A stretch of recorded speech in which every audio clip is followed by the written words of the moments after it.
Então, a nossa disciplina, né, é uma disciplina em substituição ao laboratório.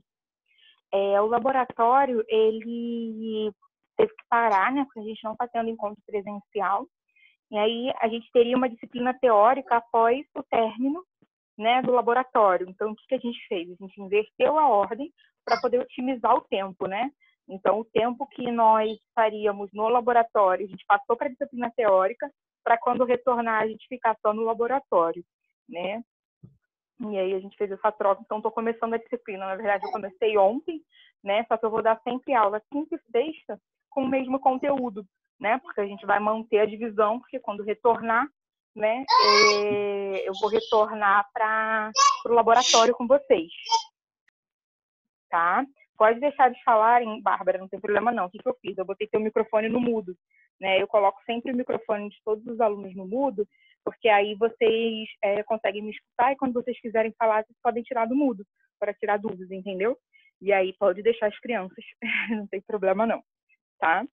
E aí a gente combinou isso ontem, né? Que eu vou ficar conversando com vocês, falando, explicando a matéria. E aí qualquer dúvida, vocês ativam o microfone, tá? Ou manda pelo chat, tem como conversar comigo pelo chat, né? E aí eu estava esperando o pessoal. A gente tem uma limitação de tempo nesse aplicativo, né? São 40 minutos de aula. Então, por exemplo, se acabar os 40 minutos, eu tenho que fechar o aplicativo e abrir com um novo link para vocês, tá? E aí eu disponibilizo para vocês lá na página. Acho que o Hamilton falou alguma coisa. Deixa eu ver aqui no grupo um minutinho. Ainda está no trabalho. Então, vamos começando. Acho que vocês estão conseguindo ver aí meus slides, né? A disciplina se chama Operações Unitárias e Processos Químicos. Bem, quando a gente pensa, né, numa indústria química, nós temos vários processos, né, sendo trabalhados. São processos físicos e processos químicos, né? Então, a parte do processo químico está associado à transformação da matéria-prima em produto. Quando a gente fala em processos físicos, a gente está falando em mudança de temperatura, em mudança do estado físico, né? Por exemplo, às vezes eu preciso não só mudar a temperatura, mas fazer uma vaporização de um produto, né? Então, eu estou trabalhando com transformações físicas. Então, a indústria química, né, ela acaba englobando sempre essas duas transformações, a parte química e a parte física, tá? Então, é isso que a gente vai conversar na nossa disciplina.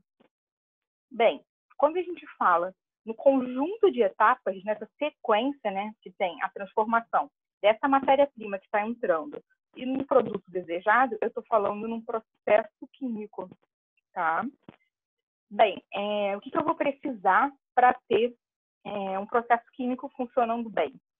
Vou precisar da entrada de matéria-prima, vou precisar de mão de obra, né? Vou precisar de alguns recursos, seja, por exemplo, água para resfriar uma determinada etapa, água para aquecer, né? Água de caldeira, para que a gente aqueça uma determinada parte do procedimento, né? Então, esses recursos, muitas vezes, são chamados de utilidades, tá? E aí a gente vai ter na saída, né, do processo o produto desejado e resíduos, né? Então, dependendo desses resíduos, algumas empresas podem contratar uma empresa para fazer o tratamento desse resíduo ou a própria empresa, né, ter uma estação de tratamento, tá? E aí aqui no produto, pessoal, às vezes a gente pode ter o que a gente chama de subproduto. O que seriam os subprodutos, né? Subprodutos, eles acabam saindo junto com o produto, né? Mas não é o desejado, né? Então, vamos supor, vocês vão fazer uma prática comigo, que é da produção de biodiesel. Como subproduto, nós temos a produção de glicerina, né? Que é usada na indústria farmacêutica, indústria de cosméticos, né? Então, o que acontece? A gente acaba tendo a produção simultânea. Então, esse produto, ele acaba sendo vendido para outra indústria, né? Ou acaba sendo utilizado para outra finalidade. Então, aqui no final do nosso processo, a gente pode ter o produto desejado como subprodutos. Bem, quando a gente fala que nós temos um conjunto, né, de uma uma produção química, a gente fala que tem uma planta industrial. Então, repara, nessa planta industrial aqui, né, que eu coloquei uma imagem, eu tenho a parte da transformação química, que seria essa partezinha aqui, que seria a indústria propriamente dita, né? Então, eu tenho a transformação química e transformação física. E eu tenho aqui ao lado, né, uma estação de tratamento. Então, tudo isso, né, toda essa parte aqui faz parte da nossa planta industrial. Bem, mas então por que estudar química? Por que é importante, né, a gente saber essas etapas de processo e tal? Para vocês terem uma ideia, assim, a gente tem uma ampla gama de opções, né, de trabalho para o técnico em química. Nós temos a indústria, a parte de bioquímica, né, a parte bio, né, a parte associada a remédios, medicamentos, vacinas. A gente tem a parte associada à tecnologia, né, tudo envolve a química. Né? Nós temos também a parte de energia, tá? Então, se vocês repararem, tudo ao nosso redor, né, o computador, o fone de ouvido, o óculos, tudo, os cremes que a gente utiliza, né, tudo envolve a química. Então, a gente diz que tem um mercado de trabalho muito amplo, né? Então, é bem legal. Bem, e o que é a indústria química, né? A indústria química, ela vai envolver não só a produção de produtos químicos, por exemplo, tem uma fábrica que produz ácido sulfúrico, tem uma fábrica que produz cloro. Não, ela também faz parte, né, de outras indústrias, como eu falei ali com vocês. A gente tem na parte de medicamentos, na parte de vacinas, tudo isso, né, eles acabam fazendo parte, né, tendo uma parte do que a gente chama de indústria química, né? Porque eu tenho um processo químico ali, eu tenho uma reação química acontecendo ali, uma transformação, né? Então, acaba que a indústria química é praticamente todo tipo de indústria vai envolver química. Ontem eu dei um exemplo da Michelin, que é uma empresa de pneus, né? Pensando assim. E aí, no caso, ali é uma indústria química. Né? Então, eu tenho a produção de pneu, mas ela usa transformações químicas. Então, ela acaba fazendo parte, né, da indústria química. Bem, quando a gente fala em produtos químicos, a gente tem dois grandes grupos, né, dois grandes blocos importantes, né, que a gente chama de processos orgânicos e processos inorgânicos. Então, quando a gente for conversar os processos de produção, a gente vai conversar, né, sobre os mais importantes, né, que é os que eu vou citar aqui, mas eles são divididos nesses dois grupos, tá? Na parte dos processos orgânicos, né, o que ele vai englobar? Refino de petróleo, a petroquímica, a parte carboquímica, sucroquímica, alcoquímica, combustíveis fósseis, né, combustíveis de maneira geral, biocombustíveis, a parte de polímeros, a parte de fármacos. Quando a gente pensa em processos inorgânicos, né, seria a indústria, por exemplo, de cloro, soda, a parte de tratamento de água, gases industriais, cerâmica, cimento, vidro, produção de ácidos, de álcalis que são bases, né, e produção de sais. Então, dentre esses processos, né, a gente vai conversar sobre eles, né, de uma maneira, digamos assim, a gente divide em duas partes, né? Uma parte que a gente mostra a rota de produção e uma parte que a gente mostra os equipamentos dessa rota de produção, né? Então, é isso que a gente vai ver nessa disciplina que se inicia. Ela é uma disciplina teórica, né? Conforme eu tinha comentado com vocês. Né? A gente vai precisar de algumas informações. O que seria vazão, né? Vazão a gente usa muito no meio industrial, né? Por exemplo, eu posso pensar assim, eu tenho a produção de um determinado fármaco, tá? Está entrando uma matéria-prima numa determinada vazão. Essa vazão, pessoal, é a quantidade, tá? Que entra de matéria-prima num determinado tempo. O pessoal está mandando mensagem no grupo? Bárbara.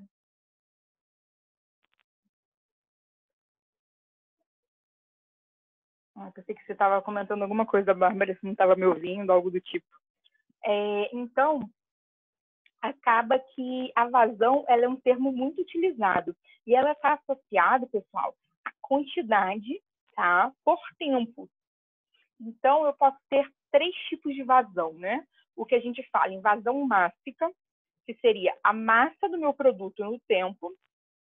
Vazão volumétrica, que seria o volume no tempo. Vazão molar, que seria o número de mols por tempo. Então, eu tenho uma vazão de entrada, que eu representei aqui pela setinha, vai passar por um determinado reator, né, por uma determinada tubulação, e eu tenho uma vazão de saída, tá? Então, o termo que a gente utiliza normalmente são os termos de vazões, vazões mássicas, volumétricas, molares. Bem, a gente consegue fazer uma classificação em relação aos processos, tá? Os processos podem ser em batelada, que seria considerado como descontínuo, semicontínuo ou contínuo. O que significa isso, né? Aqui é uma classificação em relação ao fluxo de matéria-prima e de produto. Então, ó, no batelada, eu vou primeiro para a imagem, que fica mais fácil de entender, depois eu vou para as especificações. No batelado descontínuo, pessoal, eu teria a matéria-prima ou os reagentes sendo adicionados no meu reator. Ocorre a reação e no final eu tiro todos os meus produtos. Então, aqui, normalmente a gente fala, eu fiz uma batelada, eu fiz 2 bateladas, né? Então, eu tenho a adição do produto, né? Aí ocorre a minha reação e eu tiro a adição de matéria-prima, ocorre a reação e eu tiro meus produtos, tá? Seria batelada. Quando a gente fala em contínuo, vou para a imagem, depois eu vou voltar. Eu adiciono matéria-prima, está tendo a reação e está tendo a retirada de produto. Então, é contínuo isso, tá? Então, eu estou adicionando, ao mesmo tempo que eu estou adicionando, tem algum produto, alguma matéria-prima aqui reagindo e tem algum produto saindo. Então, é contínuo, não para, digamos assim. E o semi-contínuo, né, eu posso fazer a adição de matéria-prima, né, ao longo do tempo, né, vou adicionando e não retiro o produto, seria semi-contínuo. Ou o contrário, por exemplo, eu coloco toda a matéria-prima, né, e aí vou adicionando, vou fazendo, né, coloco a matéria-prima toda, reage e retira produto. Ou então, eu faço a retirada de produto ao longo da minha reação. Então, seria um dos dois, né, uma das duas etapas constantes, digamos assim. Eu tive que adicionar tudo, né, ou retirar tudo, né, ficar um dos dois parados. O contínuo é adição e retirada contínua. O batelado, eu adiciono tudo, espero reagir tudo e retiro. O semi-contínuo seria, eu estou adicionando matéria-prima, estou adicionando, está reagindo, né, e não estou tirando produto, espero terminar a reação toda. Esse seria um do semi-contínuo. O outro do semi-contínuo seria, adicionei toda a matéria-prima e estou tirando produto toda hora. Tá? Então, seriam essas opções. Quando que eu uso um ou outro, né? Batelado descontínuo, eu uso normalmente para quando a produção é pequena, tá? Quando eu estou trabalhando com algum produto perigoso, como, por exemplo, explosivo, né? Se eu tiver algum problema ali em relação à minha reação, à velocidade de reação, algo do tipo, eu posso ter um problema muito sério, né? Então, se eu fizer por batelada, seria mais fácil o controle, né, do que contínuo. Normalmente, cada batelada é fechada, é um sistema fechado. Eu adiciono toda a massa, né, de matéria-prima, de reagente, reage tudo e depois eu faço a retirada. Normalmente, a composição da batelada muda com o tempo, tá? E aí, aqui eu coloquei um exemplo. Adição instantânea de reagente em um tanque e remoção dos produtos de reagentes não consumidos algum tempo depois, quando o sistema atingiu o equilíbrio. Por exemplo, panela de pressão, cozimento de pão, preparo de uma vitamina no liquidificador. Então, é um exemplo de preparar um bolo, por exemplo, né? A gente bate toda a massa, coloca no forno para preparar. Eu não estou adicionando farinha de trigo enquanto o bolo está no meu forno, né? Então, se eu estivesse adicionando farinha de trigo enquanto o bolo está no forno, eu estaria num sistema contínuo, né? Estou adicionando e estou retirando o produto. Não, eu espero, coloco toda a massa, espero todo o tempo de reação, né, para o bolo ficar pronto e faço a retirada do meu bolo pronto. Então, um exemplo do bolo seria a batelada. Processo contínuo, né, eu tenho a adição de matéria-prima, né, e a retirada de produto ao longo de todo o processo. Normalmente, a gente utiliza em volumes maiores, né, normalmente são grandes indústrias que trabalham continuamente, né, está associado normalmente a tecnologias que precisam de um capital, né, um investimento bem maior do que o batelada. Exemplos seria a produção de papel em larga escala, usina de eletricidade, a parte de tratamento de água, refino de petróleo, as petroquímicas, tudo isso trabalham continuamente. Então, aqui está a imagem, adiciona matéria-prima, tem a reação e faz a retirada dos produtos. O semicontínuo, como eu tinha falado, né, é um processo no qual eu tenho a entrada de massa, mas não faço a retirada de produto. Ou então, não entra matéria-prima, só tem a remoção de produto. É um semi, tá? É um intermediário entre os dois casos. Bem, o regime de operação em relação ao tempo. Vamos supor que eu estou fazendo uma reação, né? A temperatura de reação é 120 graus Celsius. Né? Aí, o que eu faço? Eu coloco 120 graus Celsius por todo o tempo de reação. Então, vamos supor que a reação era de 2 horas. Então, ele ficou lá, 120 graus Celsius, 2 horas. Eu posso dizer que é o regime permanente. Tá? Então, o que aconteceu? A temperatura ela estava constante ao longo do tempo. Regime transiente seria um exemplo de estar variando a temperatura, por exemplo. Então, no caso, eu teria, inicialmente, são 2 horas de reação. Os primeiros 30 minutos, a temperatura fica 60 graus. Depois, ele vai ficar 1 hora, tá, a 120 graus. E depois, né, a meia hora final seria, por exemplo, a 120 graus Celsius. Retornaria para a temperatura que eu iniciei.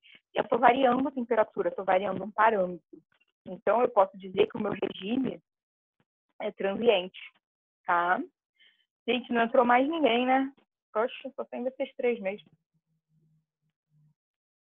Bem, em relação à representação gráfica de um processo, né? Como é que funciona? Normalmente, a gente tem algumas representações possíveis, né? A literatura apresenta para a gente a possibilidade de 3 representações.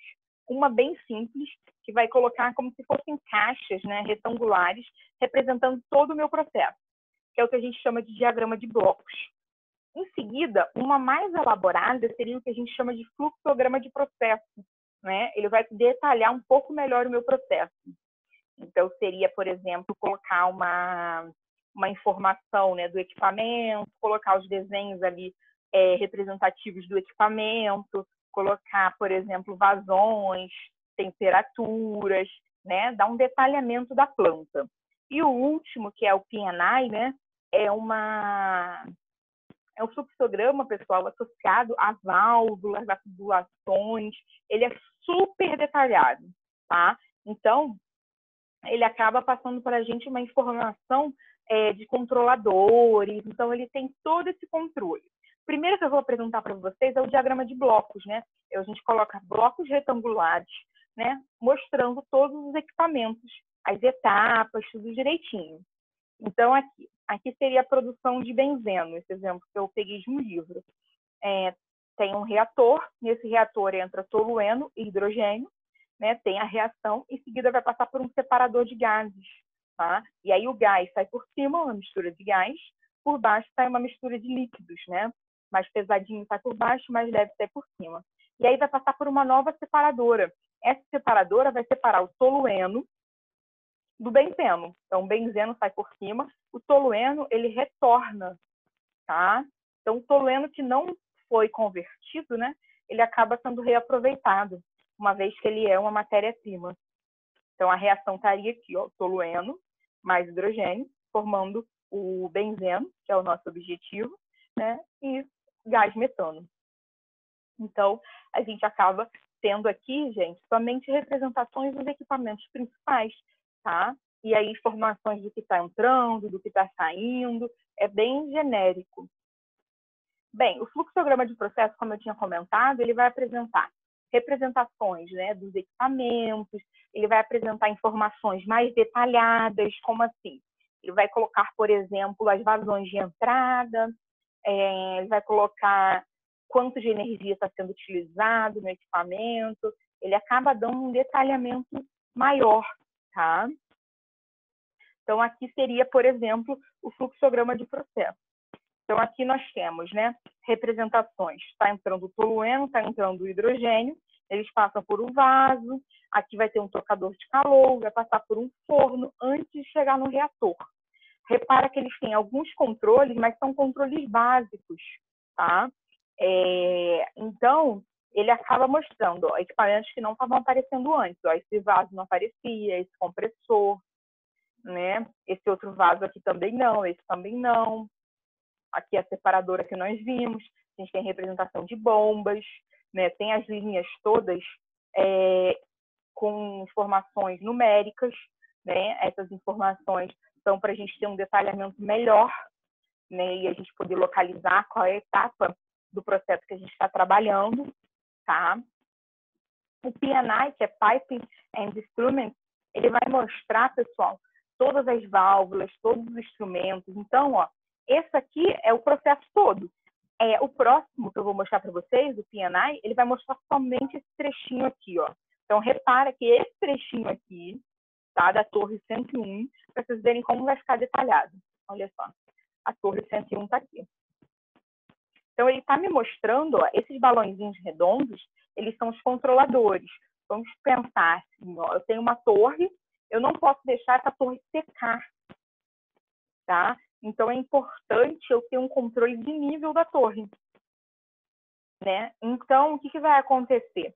Eu coloco um controlador para quando eu ver que o nível está baixando, né, acender uma luz no meu painel, alguma coisa vai acontecer para que eu me mostre, né, que tem alguma coisa fora de controle. Então, eu tenho aqui controladores de temperatura, controladores de nível, controladores de pressão, né? Tem, às vezes, válvulas, controladores que vão atuar em válvula para abrir ou fechar a válvula. Normalmente, os concursos para técnica em química que quando vem escrito para operador, né? Dependendo de qual setor vocês caem da Petrobras, né? Se for concurso Petrobras para operador, vai ser para essa parte, né? De trabalhar em sala de controle, com essa parte mais de instrumentação e automação.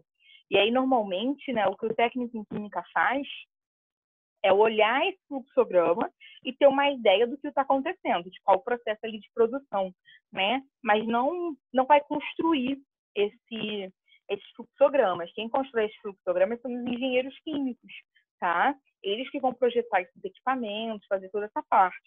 Mas o técnico em química, ele precisa chegar numa planta, por exemplo, da Petrobras e saber identificar ali principalmente tipo, qual é a rota principal, quais são os equipamentos, né?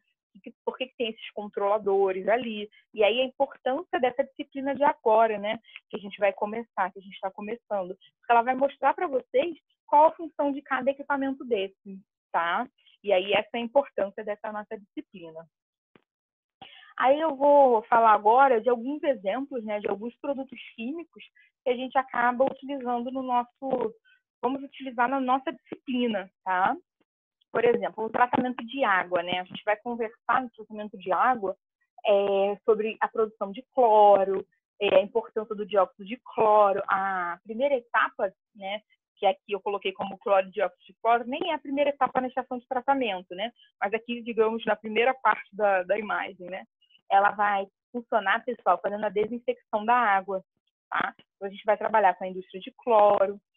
A parte do cloreto de alumínio e sulfato de alumínio, eles entram já na parte de coagulação, né? Então, eles pegam as impurezas da água e formam flocos, né? Coágulos, para que elas pesem e sedimentem, e separem, né? Então, vai passar uma água limpa e ali vai ficar preso todas as impurezas.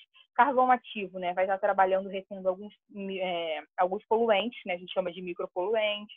A indústria de hidróxido de sódio, o objetivo do hidróxido é controlar o pH, né? É reduzir a acidez da água. Então, ela faz um controle ali do pH. Bem, a gente vai conversar na parte de agricultura sobre defensivos químicos, né? Que são produtos utilizados para garantir o quê? Garantir a segurança dos alimentos, né? Então, eles acabam fazendo com que reduza a quantidade de patógenos, né? Que são micro-organismos que vão causar doenças e tal. Então, na parte de defensivos químicos, a gente conversa sobre essa função e quais são os defensivos químicos utilizados. Bem, na parte de saúde animal, né? O objetivo seria trabalhar na parte dos medicamentos veterinários, a parte de alimentação. Com qual objetivo? O objetivo é preservar a saúde, evitar a epidemia e aumentar a produtividade, né? Então, as rações normalmente são fortificadas com alguns produtos com esse objetivo. Bem, na área de construção civil, nós temos a parte de formulação de tintas, a parte de resinas acrílicas, né? Então, essa parte é a parte importante da química na área de construção civil. Na indústria de automóveis, né, a gente acaba envolvendo grande parte da indústria química. Porque, por exemplo, o painel é feito de polímeros. Então, a gente tem que conversar sobre os polímeros. Quando a gente fala no pneu, também são polímeros. Mas, por exemplo, a bateria do nosso automóvel, ela tem ácido sulfúrico. Ácido sulfúrico é o produto que mede o avanço industrial químico de um país, né? Ele é um dos produtos mais vendidos, né? E uma das utilizações é na bateria de automóveis. Aí nós temos para-choque, que também é de polímeros, tem a parte de pastilhas e lonas para freio, que seria resinas, né? E a parte dos óleos lubrificantes. Então, na parte de automóveis, a gente conversa sobre esses temas, principalmente sobre a indústria de polímeros. Na parte de informática, né? A gente volta para a parte das resinas e dos polímeros, né? A gente tem a parte de plastificantes, a parte da indústria de vidro, que a gente conversa também, tá? Tem alguns componentes eletrônicos que são de titânio e de zircônia, são os titanatos e os zirconatos, a gente vai conversar também sobre essa parte. E tem a parte de inovação, né? Quando a gente fala em química, a gente pensa em algo muito associado, muito relacionado com tecnologia, né? Então, com inovação. Cada dia a gente tem um celular novo que anuncia na televisão, que faz isso, faz aquilo outro, é um computador cada vez mais potente. Então, isso está bem associado com a parte de nanotecnologia, que é a parte de pesquisa, né? A gente fala que nano vem de um prefixo de algo muito pequeno, né? Nano é da ordem de 10 a menos 9. Então, é algo muito pequeno e, assim, a química, ela acaba tendo uma relação muito importante com essa parte, né? Então, acaba que a gente conversa também sobre a parte de inovação tecnológica, né, da indústria química, certo? Alguma dúvida, pessoal? Hoje era mais uma apresentação, né, da nossa disciplina. Eu vou tirar vocês do mudo para caso vocês queiram falar alguma coisa comigo. Tranquilo, professor. Alguma dúvida? É bem teórica a disciplina. Uhum. Ricardo. Deu até sono aí. É o quê? Deu sono. Disciplina teórica da sono, não pode dormir, não. Pois é. Tranquilo, meninos, Ricardo.